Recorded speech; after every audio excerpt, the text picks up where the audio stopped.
Welcome to the High Rise Podcast, presented by Headset, the leading data and analytics company for the cannabis industry. Welcome back to the High Rise, a laid-back, data-back conversation on all things cannabis, where we talk U.S. MSOs, Canadian LPs, products, and market analysis through the lens of data. We are here for a very special poolside session at Trailblazers in Ojai, and I am joined, as always, by Emily Paxi of Poseidon.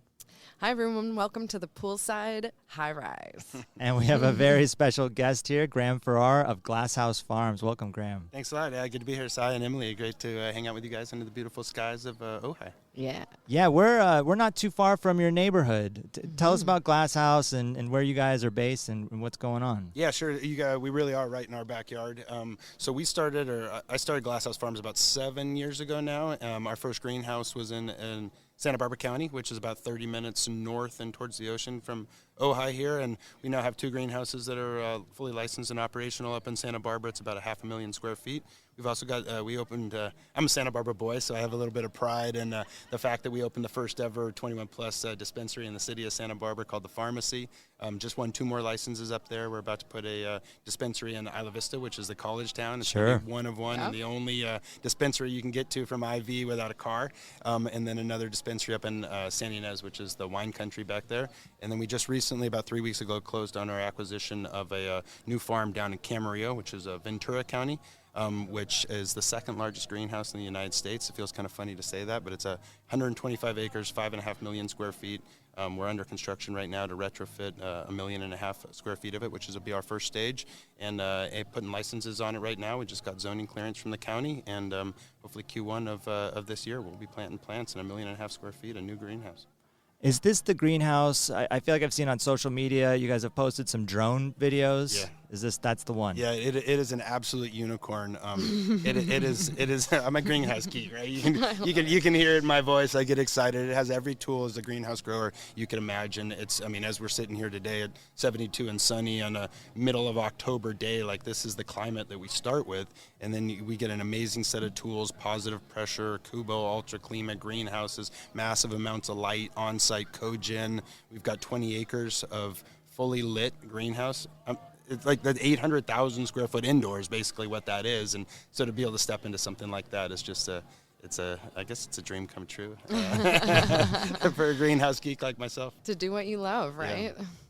Yeah. The scale, second largest greenhouse, you said. Yeah, as far as I know, it's the second largest greenhouse in the United States, and at full capacity when we fully license it, which will be a couple years down the road, it has the potential to be the largest cannabis greenhouse on the planet. Amazing. And inside the greenhouse, you guys must have pretty modern practices to kind of get the most efficiency out of it. Yeah, too, and right? it really comes down. I always go back to the kind of first principles, right? So you start with a good climate, and then you have an awesome facility with a bunch of tools and a great team. And I think the climate here on the Central Coast is about as good as it gets for cannabis.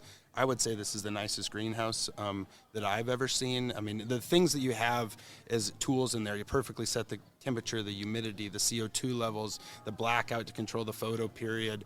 We're custom designing dry rooms from scratch that allow us to build actual recipes to process and dry and cure the cannabis, even strain-specific stuff, UV light to make sure that you don't have any contamination. It's like, imagine if you can have every tool that you wanted to do something, and that's what we've got coming, which is really cool. Yeah, and I love the parallels, too, of the wine country here in the Central Coast. I think a lot of people that are not from California, they don't know as much about it. You hear about Napa, you hear about Sonoma, which also love, but you don't get to hear as much about the Central Coast all the time unless you watch Sideways, which we were just talking about. But so Sideways is that's the town where we got our latest dispensary license. That's San Ynez up there. So that's the new spot. You should name a strain Merlot. Yes, that would and you're totally right. Santa Barbara in particular, the Santa Rita Hills has some really amazing wine coming out of it, and I think the cannabis wine parallel is one or analogy is one that I use a lot too. And in many ways, right? And on the cultivation side, I think a lot of times you saw it in Canada.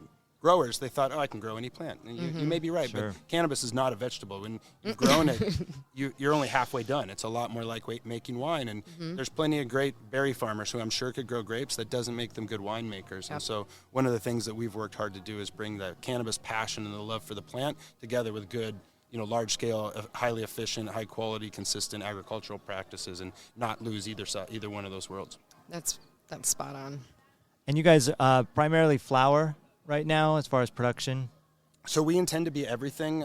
My philosophy on that is grow high quality flower, and then everything else is possible. So everything that we do is aimed at growing the highest quality at the best price that we can to put in a jar. Because if you can put amazing flower in a jar, by default you're going to get amazing smalls to put in pre-rolls, and amazing things to fresh freeze to put into live rosins, and amazing trim to extract. So if you start at that pinnacle, if you're farming high quality apples, super easy to make applesauce, right? Very different than if you look at some of the outdoor grows where they're not actually growing a product, they're growing the input to a process to make a product.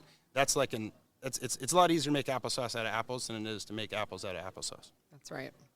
Yeah, the winemakers talk a lot about that too. It's the inputs, the quality of the inputs that really make the difference in the magic. Food, it's like, you can take the simplest thing, and if you do it with high quality, intention, and everything you do, like, an avocado toast is toast and a smushed up avocado. But if you have amazing toast and amazing avocado, it's an amazing end result. And everything we do in cannabis is no different. It's true. And how do you think about genetics? I know you guys have a variety of strains, and are there like certain strains that you're really focused on? Are you guys always innovating and doing your own genetics? Are you looking at some of the heritage genetics? Like how is that world to Glasshouse? Yeah, I mean, yes to all the above is probably the answer. Genetics is a big focus of ours right now. And I would say if I described our current status for genetics, it's ad hoc is probably the word, right? Which is, I've got a Super Silver Haze, for example, that we grow and does really well. I've been growing that cut of Super Silver for 25 years, right? And so that one's in there because it's an amazing sativa. We crush it on the potency. It's super clean. It's really frosty. People love it, right? And we know that. Some of the other stuff is almost random. It's made it through the filters over time, but it's not like, I want to design a menu, or we have structure and like, a real plan and strategy. So a lot of what we've been doing right now is heavy R&D from all the nurseries, Seed Junkie, Conception, Finest, Node, like really you compound, anybody out there, and finding the fit of the genetics for our growing style in the greenhouse and our climate, because I think it's the same amount of effort to grow something great as it is to grow something fantastic, and genetics are often the difference in that. And the other thing I think we're spending time thinking about is, I think that there's a newish customer coming who maybe is not quite so steeped in the legacy market of potency. So, for example, we just released a new strain called Tangelo Flow, which is pretty close to a 1-to-1. It's about 10% THC and 8% CBD. Nice. Amazing terps, tastes delicious. And I think when you give people the choice, you guys can vote as well, but if someone said you can have a delicious joint and it's 10% potency or 30% potency, I'd go for 10% every time because I just smoked 3 times as much and I'd enjoy it, right? It's like, I don't judge my alcohol by how strong it is. If a beer was 1 shot, it'd be a bummer, not a bonus. I want to drink 3 glasses of beer, not 1 shot of beer. So I think if we can make flavorful cannabis, it doesn't necessarily need to be quite so strong. I think that's spot on. We actually were having that discussion earlier today, too. That's right. About where the market's going and the nuance in understanding the terpene profiles. But I think, too, it's our job as an industry is like, I don't need everybody to nerd out on the same level that I do about like myrcene versus limonene, but what I want to do is understand how we can target their taste profiles and preferences and make it better for them. And I'm, by the way, super happy to hear the concept of that Tangelo Mellow. Is that Tangelo Flow? Tangelo Flow. Yeah. I'm into that because that is always my bum out is I'm like, okay, I just took like 1 micro hit on that joint and then I'm like, I want more. I'm good. Yeah. It's like, I don't want to stop, but I have to. Like I don't sit there and take 1 sip of my drink and push it away from me. I drink the drink. I want to smoke the joint. So I think that's a really cool thing, and I'm glad you're doing the Gretzky move of skating to where the puck's going, not where it is. Trying to. So yeah, because it's like the parallels. If we did things in alcohol that we do in cannabis, right? Like we'd all be sitting here sharing 1 cocktail and passing it around, right? Or like you smoke the joint, horrible. Right? You smoke the joint and then you save it for the next day. Like you get like a 40 and you drink a few sips, share a few sips with your friend, put the top on and put it back in the fridge. Like we do that with cannabis, and a lot of it is driven by the fact that for many people it is really strong and it's hard to not take too much. Yeah. Go ahead, Emily. No, but I think you guys are probably threading the needle where you're still serving that strong cohort that does. They are looking for the high impact product. Here I got my lilac diesel in front of me. I'm dying to smell that. By the way, here, go for it. It's a 29% THC, right? So like we know the game in the market right now. the nice thing that it's small, but we're going there, is we have to put the THC percentage on there because the state tells us we do. What we don't have to do, but it's on there, is the percentage terps. So at least we're trying to introduce, I think that's at like 2.8, so a number that's worth being proud of. And I think by introducing that information in the conversation, we can hopefully help steer it away from just being a potency. Go ahead, keep it, smoke it, enjoy That's lovely. Wow, fantastic. Yeah, I know smells don't come across on podcasts, but it's incredible. Well, yeah. It's like so strong, like in such a good way. It's a really good one. So true. I particularly love that one too because it's a sativa dominant, and a lot of times the sativa dominants are tough to get the good terps and flavors out of, and so that one puts that together well. So, how, with your retail footprint, are you guys able to educate the consumer directly and kind of help them understand, like, it's beyond just THC percentage? There's so much nuance to it. So we're certainly trying to do that. I think as a brand, it's worth remembering that our customer is the bud tender and the end user is the consumer, and they're two different things, right? And so for us, we have to sell into the bud tenders or the buyers, because it's not on the shelf. And then we need to educate the consumers to start to shift their behavior so it can get translated through. So right now, in our stores, we talk a lot about all the things holistically, right? And so potency is a factor, nose is a factor, appearance and structure is a factor, terps are a factor, being nice and sustainable to the planet's a factor, treating the community well is a factor, right? And so building a brand is integrating all of those pieces together. And so we like using our retail because we can control how that gets communicated and help educate the consumers first, and consumer, not customer, consumers, what questions to ask, so that then we can give them the answers that we think they're going to like.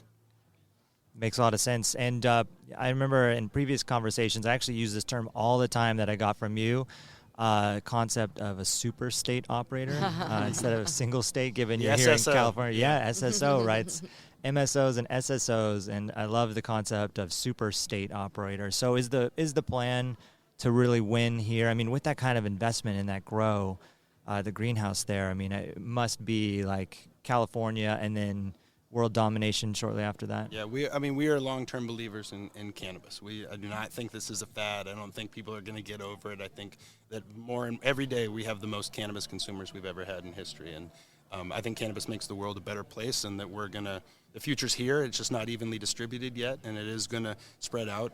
I firmly believe that anybody who thinks they don't like cannabis just doesn't know how they like it yet. Right. And going back to our earlier conversation, a lot of times I think it's because they can't not over-consume because things are so strong. For some people, it's a balm. For some people, it's a tincture. Some people, it's something totally non-psychoactive, a bath bomb or whatever, right? But there is something for everyone in cannabis, and every one of those products starts with the plant. So I think brands are going to come from California. The competition here, the free market, is what I think the rest of the world will look like eventually.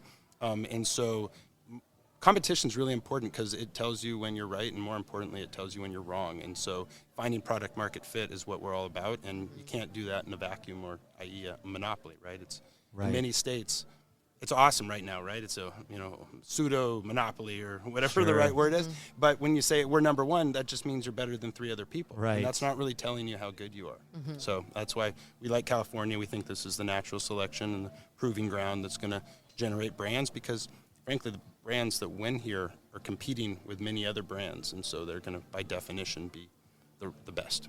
And there are more coming all the time too, so it's going to be. It's going to be fierce, but it's iron sharpens steel, as Todd Harrison likes to say. Yeah, right. I mean, we want to win the World Cup, and so to do that, you don't train the sixth grade soccer team. You play with other World Cup players, and I think that's the opportunity California gives you. There's new brands every day, and you don't hear about them because they don't get traction just by existing. They get traction by being the best. Yeah, absolutely, and pretty excited about like the New York market for that reason, because it lacks vertical integration. I think you're going to see some of that competitive. I think this is going to be the narrative. I mean, you hear it here in California from time to time, but I think in New York, the brands that come out of there, or the brands that come from here to there, are going to be saying the same thing, right? So you're certainly getting a head start being here, dealing with this. And there's no, market of this scale. I mean, frankly, I could stop there, right? There's nothing as big as California, but with this many brands too. I mean, if you think about California, it's the fifth largest economy in the world. It's about 25% of our country's cannabis market, right? If you translated it into MSO terms, it would be a 13-state MSO in the country of California. Like That's how, I love it. And yeah, not to be put down, I love seeing cannabis everywhere, but you hear the stories that Illinois broke the record of $110 million last month of cannabis sales. That's how much California generates each month in taxes. Right. Yeah. So put this perspective on that, and it's 26 years now medically legal. Like, you've got a pretty educated customer base, and the conversations that we have here are different than the conversations being had elsewhere. We're having them now. They will have them eventually as the markets mature in other places like it has in California. We're not special. We just started earlier. Yeah, big head start. Well, anything else we can look forward to coming out of Glasshouse? So we got the new greenhouse that we closed on. We're under construction. We're going through the licensing and permitting process on that as quickly as we can. Really excited to turn that on. I think we're going to be able to bring a quality and cost to the California market that we haven't seen yet. Yes. We're super excited to plug in a bunch of brands and make that a platform because we think we have the opportunity to make something. Like I said, I think everybody loves cannabis. They just need to figure out how, and that's what we want to bring, brands and products that consumers love. I think you're just the man for the mission. I love it. I love it. Well, thanks so much, Graham. Yeah, thanks a lot for having me. It's a blast. Enjoy Ojai. Yeah, we'll do. Thanks for listening to the High Rise Podcast, presented by Headset. For more information on Headset, visit headset.io.